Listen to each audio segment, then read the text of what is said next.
All right, what's good, squad? All right, we're gonna get into this video that I found right now. Super random. It's called "When the Hacker Infiltrated the FBI."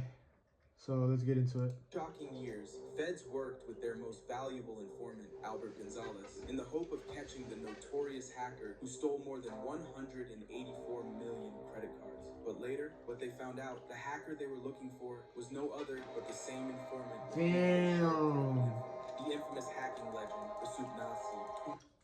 All right, so I just want to say real quick that I've never seen this video before. I've never seen this channel before. I just clicked on a random video that was new, and this was 3 days ago. So I'm shouting out Unmasked. He's a small channel of 371. So he posted this video out 3 days ago, and the topic sparked an interest in my head. So yeah, hackers, bro. This is a video about hackers. Who not only outwitted the feds and security service, but also hacked NASA when he was just 14. No way! This is the tragic story of Albert, aka Soupnazi.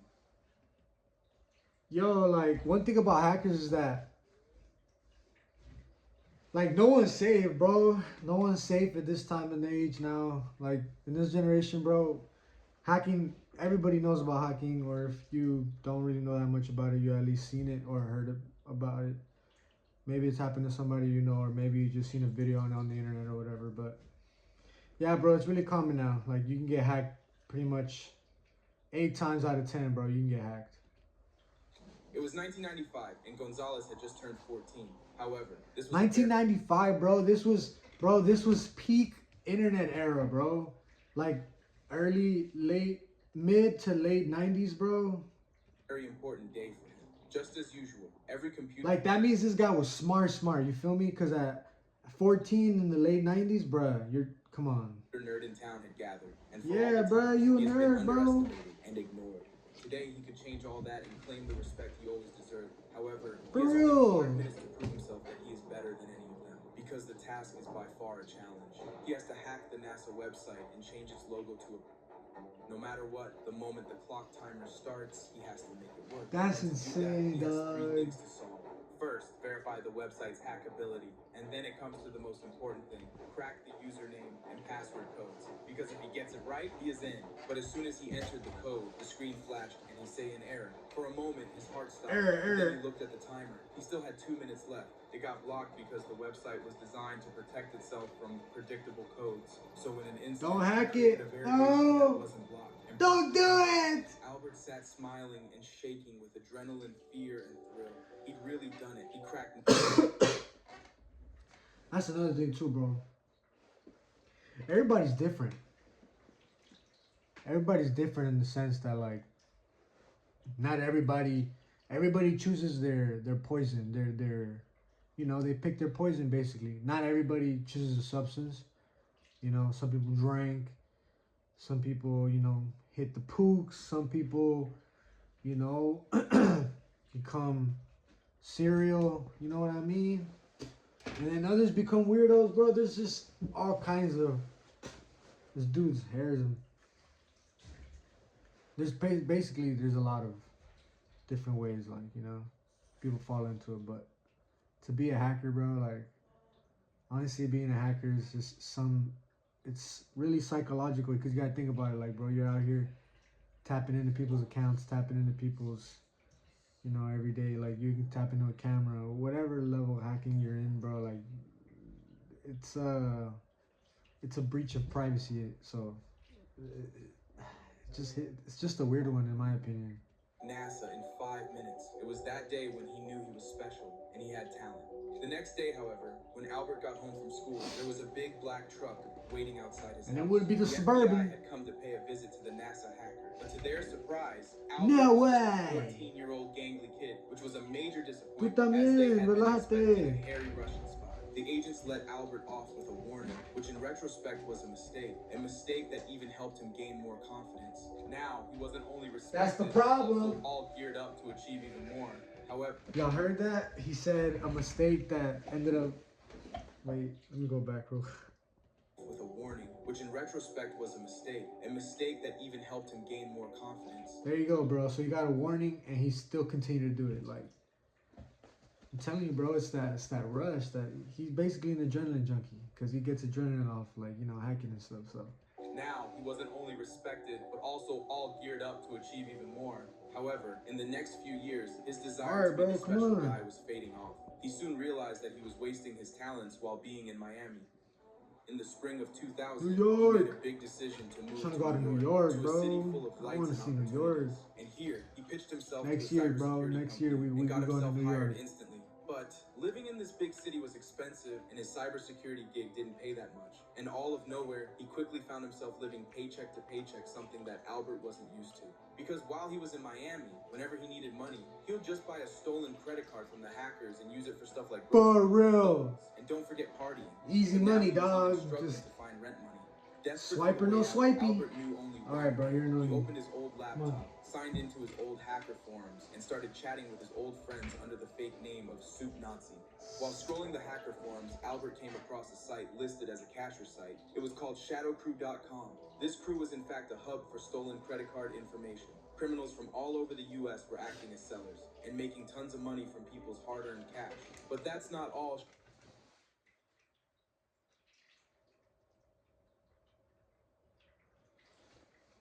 Shadow Crew did. The site's admin also posted articles teaching readers how to strip, reprogram, and cash out credit and debit cards.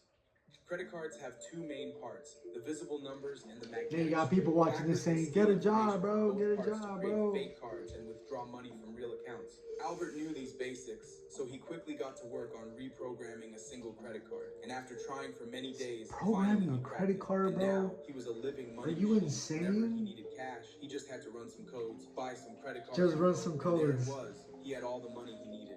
However, what he didn't know was he was moving in a gang, because soon the Shadow Crew admins started to take notice in early 2001. The first admin from the Shadow Crew sent Albert a message from his anonymous handle Kid with a proposition. Albert felt the familiar rush of adrenaline in his fingertips. There it is, bro. Sort of proposition. Okay, we'll send you a stack of cards and PIN numbers are written on the back. Albert considered the request and concluded that it seemed reasonable. It wasn't much different than what he did now, except he wouldn't need to spend days on end reprogramming the cards.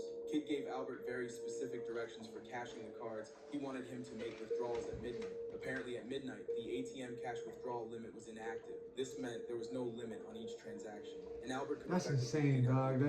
For the next few months, he felt the thrill of stealing and the adrenaline that came. This dude was 14, 15 doing this, bro. Nah, I ain't even gonna sound too shook. Honestly, there's like young ass jits and young ass dudes and people just doing it at a young age already at this point. There's so many hacks, bro. PPP loans, Nigerian phone call, lottery winner. Like, there's just so many ways, bro, you can get hacked. And it doesn't even have to be a hack. It could be like, you know, a breach of your private, you know, like information and getting your number, and all that still counts, bro, as a hack. The underground work, but what he loved most it still counts, bro. Money for every card. Someone get your phone number. Albert got to keep 40%, while the rest would go to the admins. April 4th, someone finds your email.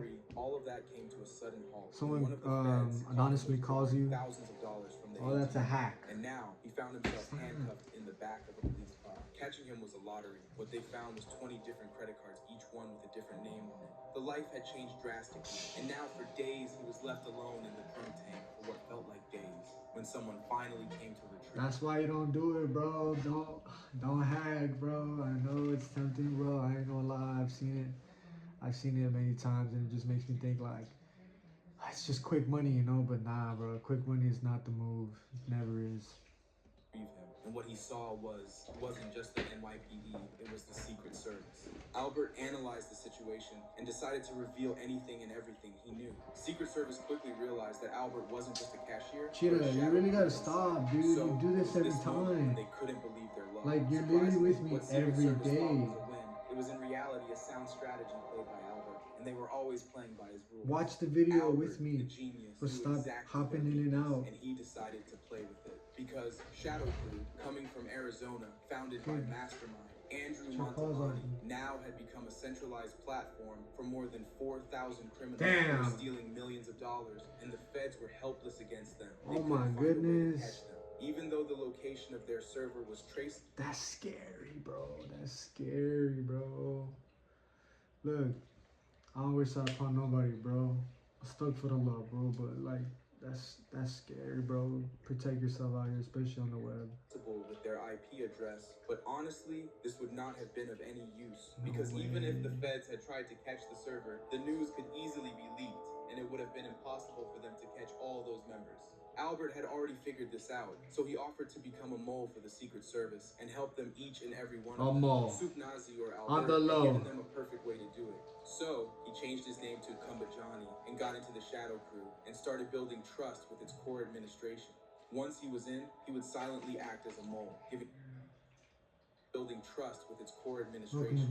Once he was in, he would silently act as a mole, giving Secret Service tons of critical info, resulting in huge success. He may have turned against his own hacking community, and hackers did get angry on him. However, what everyone didn't understand was, Underworld was always a game of survival. As there is only one rule, you got to be the last one to die.